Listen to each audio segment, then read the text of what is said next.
7 versos. Exactamente vamos a concentrar Salmo 145 del verso 1 al verso 7 y exactamente vamos a concentrar nuestra enseñanza, nuestra meditación hoy del verso 4, pero vamos a leer toda esta porción.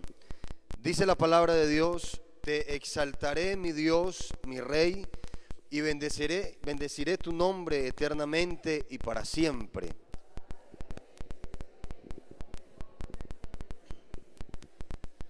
Grande es Jehová y digno de suprema alabanza, y su grandeza es inescrutable.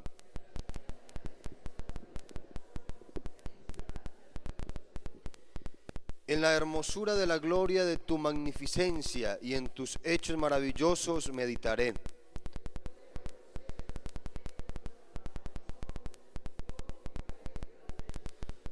Proclamarán la memoria de tu inmensa bondad y cantarán tu justicia.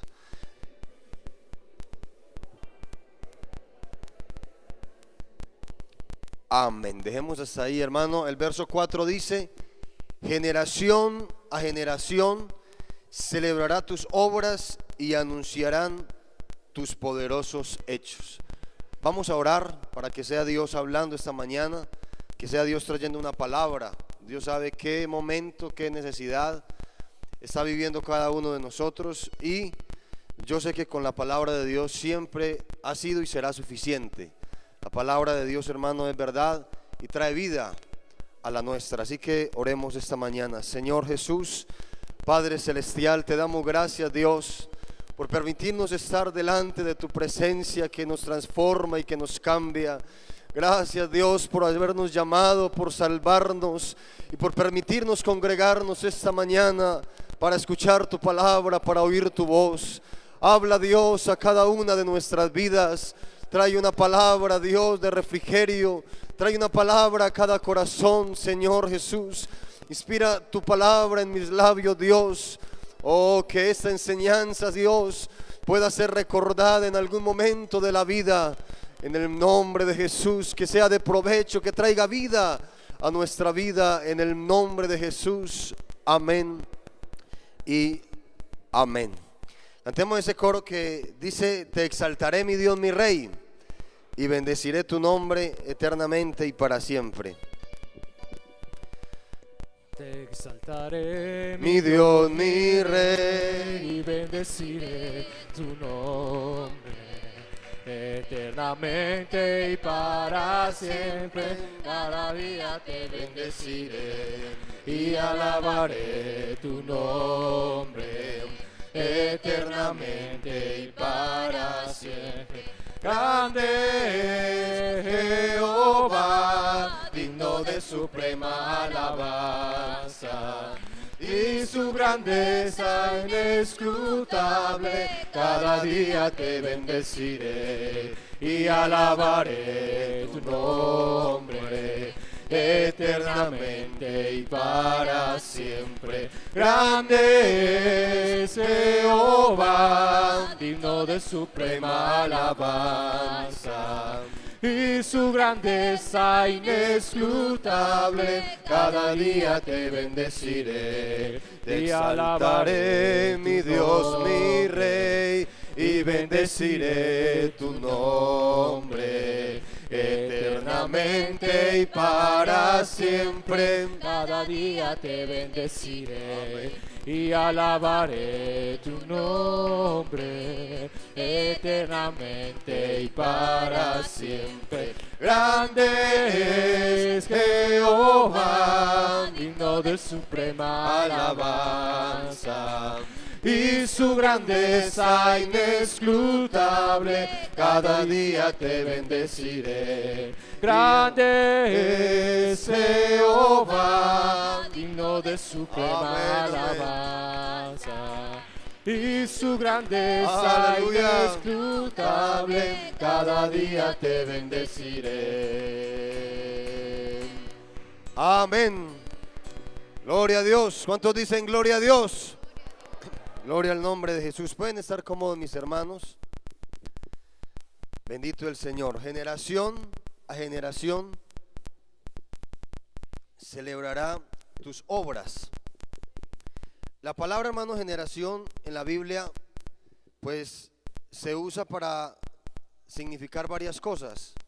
Se usa como un sinónimo de la palabra siglo o edad, como para hablar de un determinado tiempo o sí, un lapso de tiempo en el que se enmarca un acontecimiento. Ciertos momentos de la historia bíblica habla de una generación o de generaciones, pero abarca ciclos de mucho tiempo, así que se denomina como un sinónimo de siglo, edad o genealogía.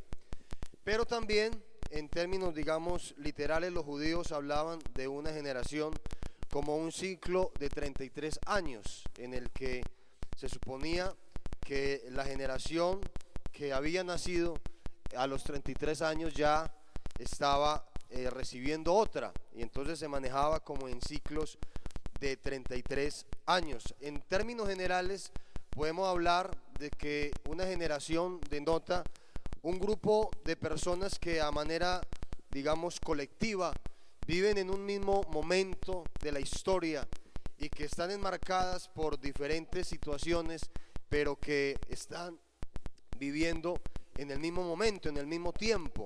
Así que cuando la Biblia habla de que generación a generación celebrará tus obras, pues no importa si son ciclos pequeños o ciclos grandes, no importa si habla de siglos, de 100, de tiempos o de genealogías. Lo que el salmista, de una manera poética y más que poética, profética, está diciendo es de que en todo tiempo, hermano, en todo tiempo no faltará quien sea un benefactor directo de la gloria y de la gracia de Dios.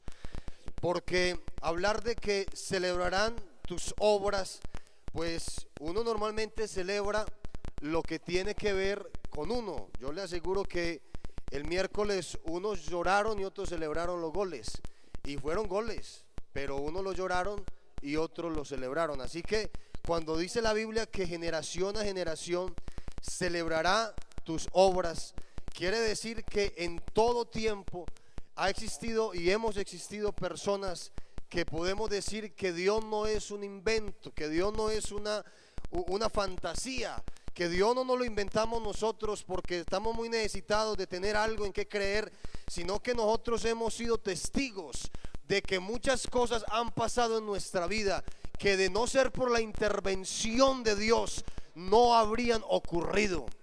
Hermano, la ciencia, la psicología y tantas ciencias hermosas pueden explicar muchos fenómenos, muchas cosas, pero nosotros podemos decir hoy que estamos en pie y que muchas cosas han ocurrido en nuestra vida solamente y exclusivamente por el poder de Dios que se ha manifestado en nuestra vida. Bendito el nombre de Jesús. Así que cuando la Biblia habla de esto, me da mi alegría, porque David estaba ubicado en un momento de la historia que no era tan fácil para él decir esto. Los salmos eran cánticos, pero qué hermosos cánticos, eran profecías, eran cosas que Dios daba, era una inspiración directa que Dios le daba a este hombre. Y David no era de la iglesia, David era un judío, David estaba en la ley, y David no sabía, hermano, esa gente entre sombras veía lo que se venía, pero no lo entendían del todo. El Señor Jesús dijo que muchos de los que estaban allá en el pasado quisieron ver lo que ellos en su momento estaban viendo, oír, pero no lo vieron ni lo oyeron. Hay gente que dice que es mejor el Antiguo Testamento por el mar que se abre. Ahorita que están en furor ciertas escenas bíblicas en el cine, la gente dice, ay, qué bueno haber vivido en ese tiempo. Pero hermano, eran milagros circunstanciales, eran milagros del momento para poder seguir el curso de lo que Dios quería tener. Pero la gente seguía con un problema adentro, porque aquí estaban las tablas de la ley afuera y adentro estaban las ganas de pecar, el problema, la idolatría. Pero en este tiempo no es así. Ese tiempo es mucho más maravilloso porque no es afuera la ley y adentro el pecado. Ahora dice la Biblia que Dios ha hecho un nuevo pacto y ha escrito su ley en nuestros corazones y ha derramado de su espíritu en nuestras vidas. Bendito el nombre del Señor. Y sin que David supiera, hermano, de alguna manera lo que iba a ocurrir, la iglesia ha venido a lo largo de casi 2000 años cumpliendo este versículo que él de manera poética decía: generación a generación celebrará tus obras. La iglesia ha venido trasegando ya no 2 ni 3 años, sino casi 2000, y ha sido testiga directa de cómo Dios ha sido fiel a su palabra. Y aquí hay que hacer un pequeño paréntesis para ser honestos y ser de alguna manera realistas. Y nosotros aquí todos sabemos, y si no sabemos, pues vamos a saber que la iglesia no siempre fue así. La iglesia ahorita, hermano, goza de una libertad que como dicen algunos hermanos, yo no sé si ha hecho bien, ha hecho mal, pero no siempre fue así. A la iglesia le ha tocado tiempo de persecución, de esconderse, nosotros estamos aquí porque, primero, por el poder de Dios, pero segundo, porque hay gente que se sacrificó, porque hubo gente que prefirió morir a negar la fe, porque hubo personas que por encima de cualquier cosa le dieron valor a lo que estaban recibiendo de parte de Dios. Estamos aquí porque hubo generaciones enteras que prefirieron morir y enterrarse en una catacumba o en un alto monte a negar la fe que les fue entregada, y le dieron permanencia en el tiempo. Usted recordará, después de la era apostólica o del tiempo de los apóstoles, se levantó una cruel persecución por parte del Imperio Romano, y existe en la historia de la humanidad más o menos unos 150 años de lo que se conoce como el tiempo o la era de las catacumbas. Hermano, eran socavones, eran ciudades enteras hechas bajo la tierra, y los cristianos se enterraron en ese lugar. Y entonces cada que los cogían los sacrificaban en el circo romano, pero no iban alegando, no iban temerosos, no iban diciendo otra cosa diferente, sino que cuando los quemaban, cuando los despedazaban los leones, lo último que salía de sus bocas era: al que nos amó y con su sangre nos limpió. A él se entregaban, hermano, en un sacrificio, y preferían morir a negar la fe. Bendito el nombre del Señor. Y después de que en el año 300 más o menos el famoso emperador Constantino firma un edicto de tolerancia, salen los cristianos de las catacumbas. Hay supuestamente una paganización del cristianismo, hay una oficialización, por eso el término católico significa universal. Hay una universalización del cristianismo, y algunos cristianos fieles no se acomodaron a ese sistema y ya no se enterraron en las cuevas y en las catacumbas, sino que se fueron a lo más alto de las montañas. Y durante más de 1000 años, hermano, en la Edad Media, en el oscurantismo, hubo movimientos cristianos que se conocieron como el monasticismo. De ahí viene la palabra monasterio. Ellos se fueron a lo más alto de las montañas y vivieron en aquellos lugares. Y la historia recuerda que cuando 1000 años después, en la Reforma, empezaron a existir algunas tolerancias y algunos momentos de que ya no los mataban, empezaron a aparecer movimientos cristianos. La religión nuestra no se la inventó Lutero, ni Calvino, ni Wesley, no, señor. La Biblia dice que el Señor Jesús le dijo a Pedro: tú eres Pedro, y sobre esta roca edificaré mi iglesia, y las puertas del infierno no prevalecerán contra ella. Yo creo, hermano, que en todo tiempo ha existido personas que fielmente han invocado el nombre de Jesús, que durante todo el tiempo de la historia, sea que tengan un papel protagónico o no, Dios se ha reservado un remanente, unas personas que fielmente han invocado su nombre y que han sido testigos de su poder. Cuando la reforma empieza a ocurrir, empiezan a aparecer aquellos grupos. Por allá recuerda la historia que hubo un movimiento con un hombre liderado que se llamó John Hus en el 1200, y entonces no se sabe de dónde, pero de las montañas de Irlanda aparecieron más de 1200 hombres, porque oyeron de un avivamiento y a todos los sacrificaron. Pero entonces se oyó que había tolerancia, que no los iban a matar, y la gente dijo, no, exterminamos los cristianos. No, cuando por alguna manera falsa escucharon que había ya tolerancia y que no los iban a matar, bajaron más de 1200 hombres de aquellas montañas. Así que, hermano, tenga confianza que usted aquí no está jugando al culto. Usted aquí está siendo parte de un legado, de una historia que lleva muchos años, y que el mismo Jesús prometió que las puertas del infierno no prevalecerían contra ella. Esta iglesia, los imperios y el mismo diablo se la quiso tragar, pero no fue capaz ni será capaz, porque el dueño de esta iglesia no es ningún hombre. El dueño de esta iglesia es, como dice el evangelio de Marcos, el evangelio de Jesucristo. Esta iglesia es de Cristo, y Cristo descansa, hermano, en el cielo. Bendito el Señor. ¿Sabe lo que significa esas palabras de Pedro? Tú eres el Cristo, el Hijo del Dios viviente.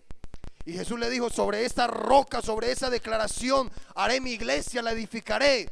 Eso lo que significa, hermano, es que Cristo no es de este mundo. Es que Cristo no es un hombre cualquiera y común. Eso lo que significa es que Cristo tiene poder, que Cristo ha venido del cielo, que Cristo trasciende, que Él tiene poder para sostener esta iglesia. Bendito el nombre de Jesús.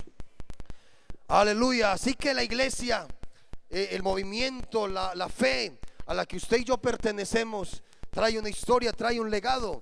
Y la iglesia básicamente, hermano, ha tenido que sobrevivir, permanecer a 4 cosas que quiero hablar esta mañana, y que creo que nos serán de provecho. Primero, la iglesia ha tenido que acomodarse de manera externa, y ha tenido que incorporarse al mundo, ha tenido que entender el mundo en el que vive, y ha tenido que acomodarse a él. Es decir, precisamente como lo acabamos de mirar, cuando la iglesia sufrió persecución, la iglesia entendió que debía esconderse y se escondió, se fue.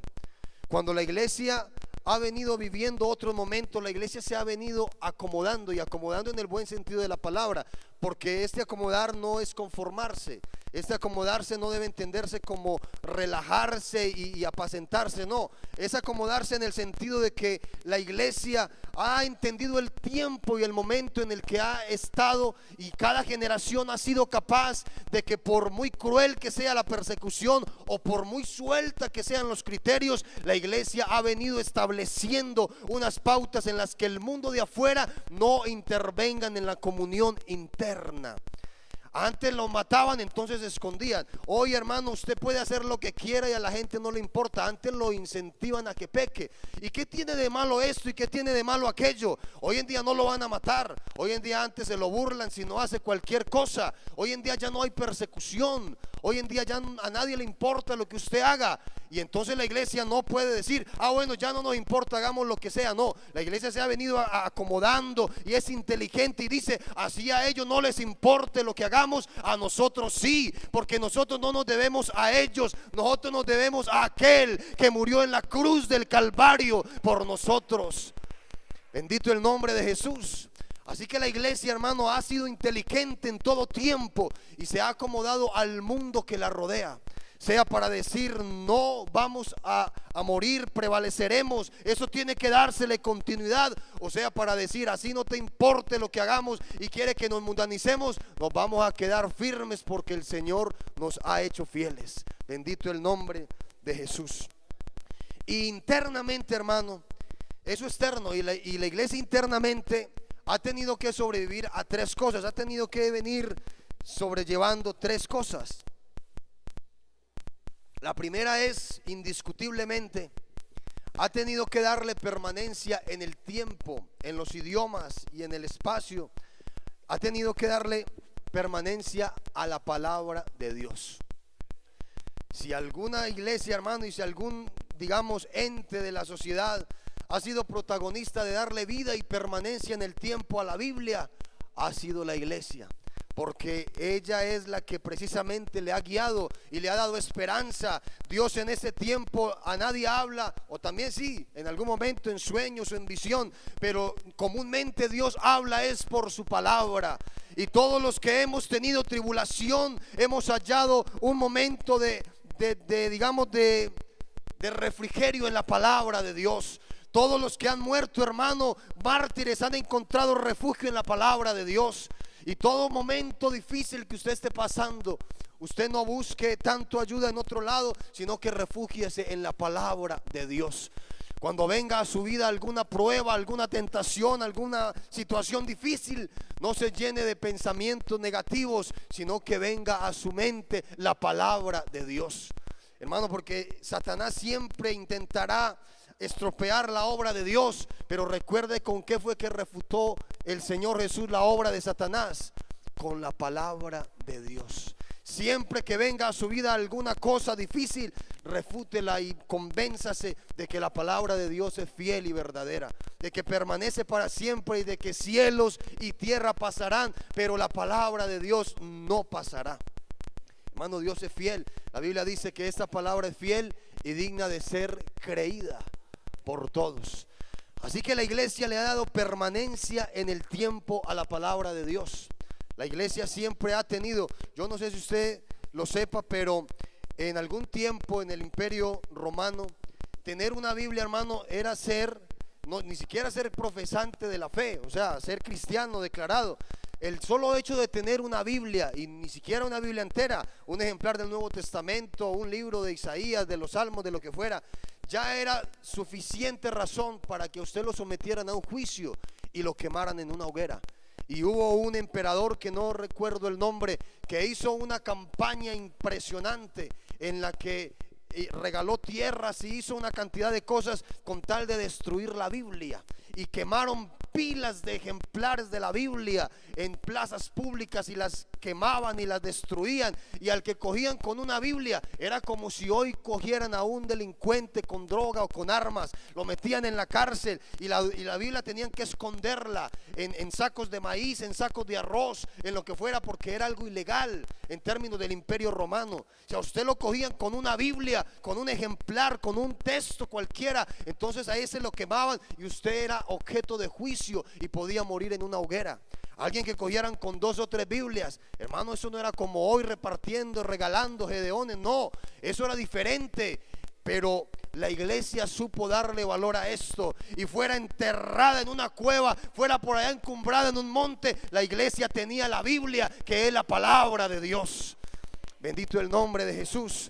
Así que la iglesia supo darle continuidad a la palabra. Y qué hermoso recordar esa historia, porque es lindo entender, hermano, que el poder de Dios ha sido tan eficaz y tan suficiente, que yo le digo, si en aquellos tiempos de oscuridad esta gente fue capaz de vivir, de sobrellevar y de terminar su carrera con gozo, yo me pregunto, hermano, nosotros no tenemos excusa, porque la Biblia habla de unos héroes de la fe.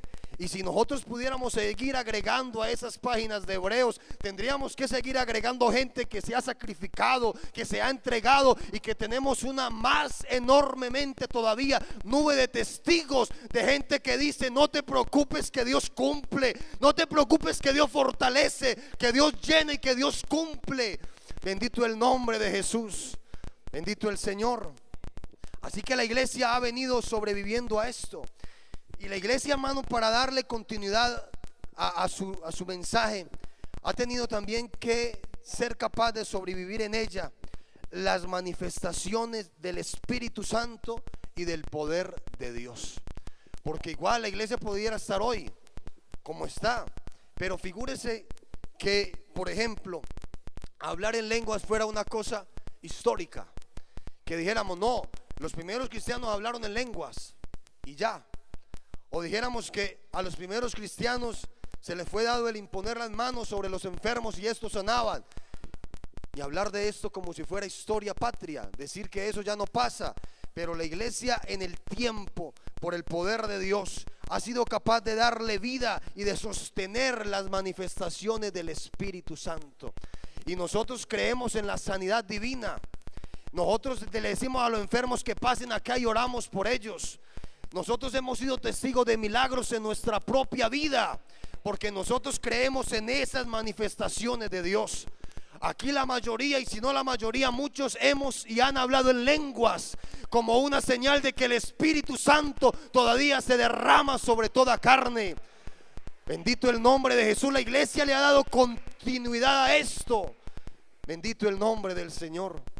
Y lo más importante, hermano, es que la iglesia, a pesar de que a la Biblia se le hayan cambiado de idiomas, de que se haya oralmente predicado, de que tantos argumentos y tanta teología haya venido al tiempo, la iglesia ha sido capaz de soportar su doctrina y sus principios. Eso es algo que no se negocia, hermano. La iglesia se acomoda al tiempo y entiende y se abre la mente a decir, bueno, esto de alguna manera y esto así, pero los principios de la iglesia no se pueden vender y no se han vendido, y no se preocupe que no se van a vender, porque en todo tiempo Dios levanta gente celosa que dice con esto no, con esto sí, y que siempre es clara en establecer que los principios bíblicos no se pueden negociar. Bendito el nombre de Jesús. Y vamos a ir mirando algo de esto, porque es importante que esto vaya quedando como claro, hermano. Y antes de seguir en lo de la iglesia, yo quiero decirle que esta iglesia ha sido testiga de una gran cantidad de movimientos y de circunstancias. Yo estaba buscando y voy a leer solamente como unos 20 porque a la final eso no le interesa, pero es que me llamó la atención. Yo busqué ¿qué religiones nacieron o eran contemporáneas con el cristianismo? ¿Qué religiones, a la par que estaba el cristianismo naciendo, estaban también ellas como dando los primeros pasitos? Hermano, y encontré un dato que es increíble. Hay alrededor de 300 religiones, movimientos religiosos que nacieron a la par con el cristianismo y que hoy están extinto. Realmente ya nadie lo recuerda, nadie sabe quién es. Y entonces, por ejemplo, está el orfismo, el pitagorismo, el neoplatonismo, el mitraísmo, el druidismo, los esenios, el sabeísmo, los fariseos, los saduceos, los celotes, los arcónticos, los terapeutas, los nicolaitas, los acaóforos, los adamitas, los marcionismos, el seretianismo, los cleovianos, los equesaitismos, el catafrigismo, pepusianos y los adroinos. Estas religiones 30 que acabo de leer aquí eran las más representativas, cada uno con más de 2000 adeptos, al igual que el cristianismo. Y yo le pregunto, hermano, ¿quién conoce hoy en día un nicolaita? ¿Quién conoce hoy en día un marcionista o un cleboniacista o cualquiera de esos istas? Ninguno. Pero dígame, ¿quién conoce hoy en día un cristiano? Alguien que en contra de toda probabilidad, hermano, esta religión no tenía ninguna probabilidad, porque esta religión era judía y los mismos sacerdotes y principales judíos habían matado al líder y lo habían crucificado en la pena capital más vergonzosa que había. Y ellos dijeron que resucitó. Bueno, digamos que resucitó, pero en manos de quién quedó esto. No quedó ningún político, ningún influyente militar, no quedó ningún maestro de la ley. Quedaron pescadores sin letras, hermano, al cargo de un movimiento que después de 2000 años es el movimiento cristiano más grande del planeta. Esta religión es grande porque no está sobre los hombros de Pedro, sino sobre el poder de Dios. Bendito el nombre de Jesús. ¿Por qué no le da un aplauso al Señor en esta mañana? Bendito el nombre de Jesús.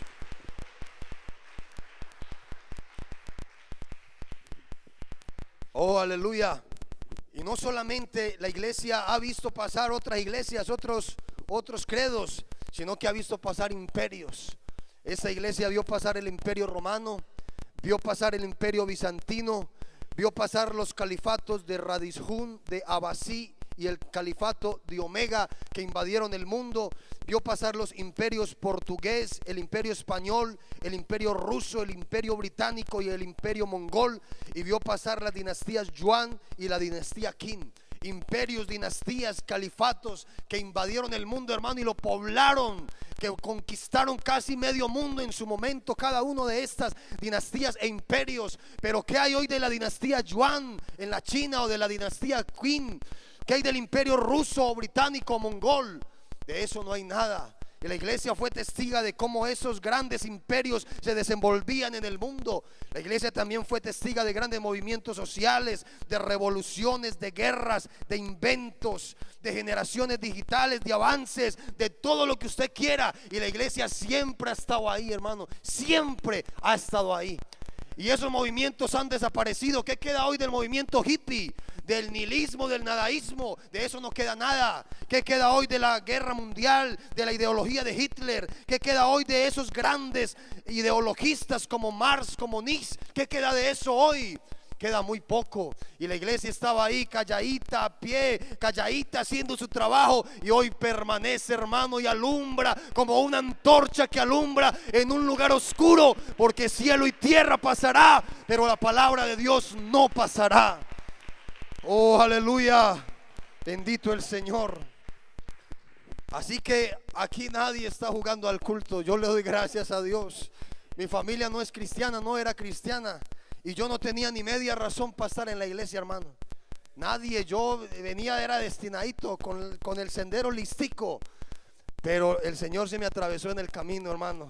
Y qué bueno que se atravesó. Qué bueno, hermano, que Dios algún día nos llamó. Y qué bueno que pudimos oír la voz de Dios y dimos media vuelta. Y le dijimos: Señor, aquí estamos. Oh, aleluya. Bendito sea el nombre del Señor. Así que esta iglesia ha hecho oraciones. Al principio en cuevas, después con caperuzas, y hoy en día en medio de lámparas blancas. Esta iglesia sigue orando. Esta iglesia leyó las palabras de Dios, fueran rollos en manuscritos viejos, sea en sistema códice de libro, hoy en día en medios digitales. Pero esta iglesia sigue leyendo la palabra de Dios. Esta iglesia sigue predicando, fuera en parques, en casas, fuera en salones, o hoy raro, solo en una cabina de radio o delante de una cámara. Pero esta iglesia sigue aprovechando todo lo que le viene a la mano para anunciar que Cristo es real, que Él transforma y que Él perdona, que Él es verdad. Bendito el nombre de Jesús. Aleluya. Bendito el nombre de Jesús. Hermano, pregúntele a cualquier médico, a cualquier ingeniero, ¿qué principio o qué argumento de hace más o menos 2000 años sirve hoy en día? No sirve para nada. Yo tengo 3 hijos, me rindió. y cuando tenía el primero, el niño mío chiquito fue muy enfermo. Aparte de que ustedes lo recordarán, yo me enfermé gravemente. El niño se enfermó. Ese niño permanecía, Señor porque lo sanó, pero él permanecía 2 o 3 meses, de 2 o 3 meses, 2 o 3 semanas hospitalizado. Se enfermaba y se enfermaba. Y yo me lo llevaba para la casa, ya desesperado de que lo chuzaran tanto. Y me regaló alguien un libro más grande que esta Biblia de medicina. Y yo le hacía todos esos menjurjes que hacía ahí. Y un día se enfermó, le dio una alergia muy fea. Y yo me lo llevé. Y él me dijo: ¿usted qué le dio? Y yo le dije: no, yo le di estas ramas. Porque yo leí un libro de medicina que decía que le diera esas ramas. Y el médico me dijo: usted por poquito y mata a su niño. Porque con esos inventos mataron varios. Eso ya no se usa, eso realmente nunca funcionó. Y a los poquitos que le funcionó ya se murieron. Y entonces, hermano, ¿y cómo le parece que un principio de hace 2000 años o de hace 100 hoy en día no sirve? Pero esta iglesia sigue conservando su antigua fe. Hermano, la fe antigua, eso que predicaron por allá Pablo, Pedro, esta iglesia lo sigue soportando hoy. Y sigue sirviendo y sigue siendo igual de eficaz. Así que, querido amigo que está aquí, usted le estamos invitando a que pertenezca a algo sólido, a algo que tiene permanencia en el tiempo, y más que en el tiempo, que tendrá una trascendencia en la eternidad. Bendito sea el nombre de Jesús.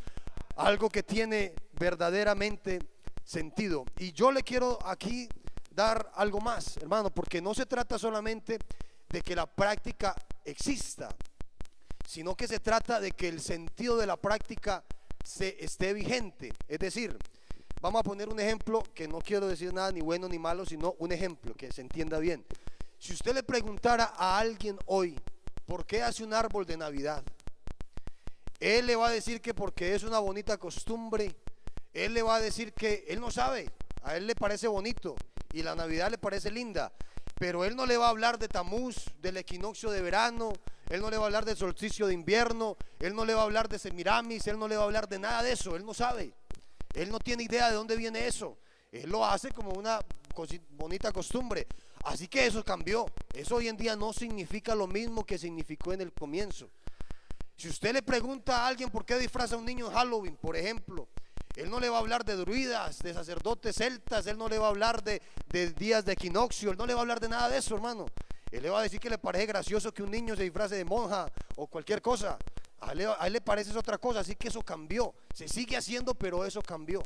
Cualquier cosa parecida. O si usted le pregunta, y lo voy a decir con sumo respeto, si usted le pregunta a cualquier católico de dónde él saca que María fue asunta al cielo, que la llevaron al cielo en cuerpo y alma, él no sabe, ni la Biblia no lo dice, y él no sabe qué papa lo dijo, en qué concilio lo aprobaron, él solamente lo cree.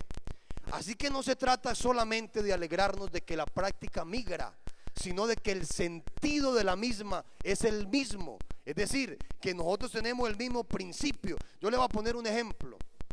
Si usted le pregunta a cualquier cristiano hoy, ¿por qué practicamos la Santa Cena?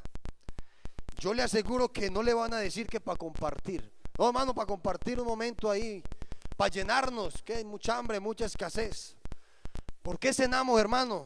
No, porque los discípulos lo hicieron. ¿Por qué cenamos, hermano? No, porque tenemos un momento agradable de comunión, bonito, porque la gente llora. No, aquí cualquiera podría decir: nosotros cenamos porque la muerte del Señor recordamos hasta que Él venga. Eso lleva haciéndose 2000 años, y el Señor dijo: cada que hagan esto, hágalo en memoria de mí, que estoy entregando el cuerpo y la sangre que está siendo entregado por ustedes. Y eso en el año 500, en el año 1000, en el año 2000, y hoy en el año 2014 lo vamos a hacer, y decimos lo mismo, porque la muerte del Señor recordamos hasta que Él venga. No es solamente la práctica, es el principio que viene con eso. Si usted le preguntara a alguien por qué se bautizó en el nombre de Jesús, y la gente, ¿qué le va a decir? No, hermano, para ingresar a la iglesia. No, yo me bauticé para la foto. Yo me bauticé para la membresía de la iglesia. Yo me bauticé para hacer parte de una iglesia bonita, porque ya me había bautizado. No, aquí todos saben por qué se bautizaron, ¿verdad? Todos nos hemos bautizado para el perdón de nuestros pecados. Bendito el nombre de Jesús. Aleluya. Si aquí a cualquiera le preguntáramos, hermano, ¿cuál es la base de esta iglesia? Aquí nadie le va a decir algo diferente a que Cristo resucitó. Porque si Cristo no hubiera resucitado, vana sería nuestra esperanza. Pero esto descansa de que Cristo tiene control sobre la muerte y resucitó de la misma, porque en Él nunca hubo pecado. Bendito el Señor. ¿Y sabe qué dijo Pablo, hermano? Que el Señor vendría. ¿Y sabe cuáles fueron las últimas palabras de Juan? Sí, ven Señor Jesús. Y en los tiempos de aflicción, ¿sabe cómo morían los cristianos? Gritando una palabra que decía: Maranata, Maranata, Maranata. Y usted y yo hoy decimos lo mismo: Cristo viene por su pueblo. Y eso se ha predicado 2000 años y se sigue predicando. Bendito el nombre de Jesús. Razón tenía el salmista cuando dijo: generación a generación celebrarán tus obras y anunciarán tus poderosos hechos. Hermano, qué bueno entender de que nosotros hemos venido caminando y que esto hace parte de algo glorioso. Y si habláramos de lo mismo, de recibir el Espíritu Santo, de tantas cosas, son cosas que son un milagro que hayan sobrevivido al tiempo. Ahora, hay cosas que han sobrevivido, dirá usted, pero han sobrevivido, hermanos, sin la persecución, sin la angustia, sin la ayuda, sin que nadie haga tropiezo. Pero esta iglesia ha sobrevivido sin empuje militar. Hay iglesias o movimientos cristianos que se han sostenido en el mundo, pero por las armas, porque se alzan en armas y su fe la invaden con armas. Entonces así cualquiera, pero esta iglesia, hermano, se ha escondido o sale con un mensaje. Hermano, qué impresionante, no salir a la guerra, sino salir a decirle a aquel que lo estaba ofendiendo, que lo estaba maltratando, que Cristo lo perdona y que Cristo lo puede salvar. ¿Sabe cómo murió Esteban? diciendo las mismas palabras de Jesús: perdónales porque no saben lo que hacen. Esta iglesia ha caminado sin poder militar, sin ayuda económica de ningún estado, de ningún imperio, sin que a nadie le importe, solamente a Dios. Y aquí viene, hermano, siendo testiga de cómo Dios bendice, siendo testiga de cómo Dios cumple, siendo testiga de cómo Dios es real. Y yo, sin ir a dañar el mensaje, pero quiero leer algo para terminar. Y está en el libro de los Jueces. En el libro de los Jueces, en el capítulo 2.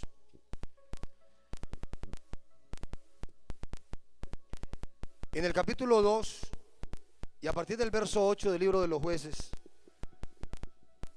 hay una gran verdad, dice la palabra de Dios. Pero murió, vamos a leer desde el 6 para tener como sentido de esto.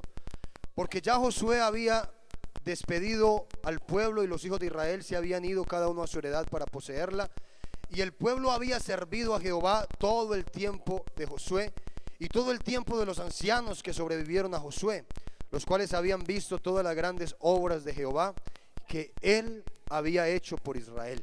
Pero murió Josué, hijo de Nun, siervo de Jehová, siendo de 110 años, y lo sepultaron en su heredad en Timram Será, en el monte de Efraín, al norte del monte de Gaas. Y toda aquella generación también fue reunida a sus padres.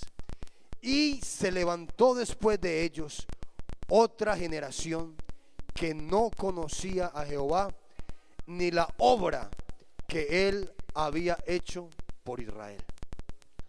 Decir lo que dijo el salmista es algo general. Es como decir Colombia es bonita, pero su casa es fea. Es como decir la vida es hermosa, pero usted está enfermo. Hermano, el versículo está enmarcado en general, pero no dice en Colombia ni en Medellín. Usted y yo tenemos la responsabilidad de que eso que han trasegado hombres durante 40, 30, 20 años se siga haciendo, porque podemos caer en el peligro de que se levanten otras generaciones que no conocen lo que Dios puede hacer. Y qué bueno que en esta mañana digamos: Señor, somos conscientes del legado que has traído por hombres, tu poder pero en hombres. Yo quiero ser de los que le dan sostenibilidad en el tiempo a tu mensaje, a tu poder, a la gloria que lleva el evangelio. ¿Por qué no nos ponemos en pie esta mañana y oramos a Dios? Y somos conscientes, hermano, de la enorme responsabilidad que tenemos. Bendito el nombre de Jesús. Aleluya. Y decirle al Señor: Señor, yo quiero ser parte de aquellos que le dan continuidad en el tiempo. Si alguno quiere venir al altar, puede hacerlo, decirle: Señor, yo quiero ser de aquellos que le dan continuidad. Hermano, ¿sabe qué? Yo quiero terminar diciendo esto.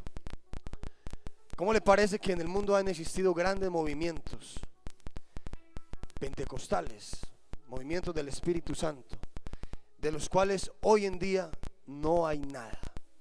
No hay nada. ¿Sabe por qué? Porque se levantaron generaciones que no fueron capaces de llevar sobre sus hombros el peso, la gloria, el mensaje, la fe que los pueblos o generaciones antiguas habían hecho. ¿Qué hay hoy en día del avivamiento en Gales? Nada. ¿Qué hay hoy en día en Los Ángeles del avivamiento en la calle Azusa? No hay nada. Hay misioneros en Estados Unidos. Así que, ¿por qué no le decimos esta noche al Señor: Señor, hemos sido testigos, pero qué bueno que podamos continuar siéndolo y a futuras generaciones dejarles un legado, no lleno de problemas, lleno de frialdad, sino lleno de un mensaje puro y del poder de Dios? Oremos. Señor Jesús, Padre celestial, Dios de la gloria, te damos gracias, Señor, porque tú has sido bueno con nosotros, porque sin nosotros en algún momento haber sido nada, Dios, haber sido desechados, personas simples del común, tú nos has llamado para que seamos sacerdotes de tu pueblo.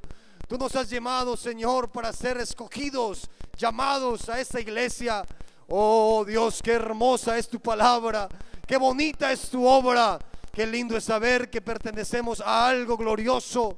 Oh Dios, permítenos, Dios, que tu Espíritu Santo repose sobre nuestra vida, repose, Señor, sobre nuestros actos.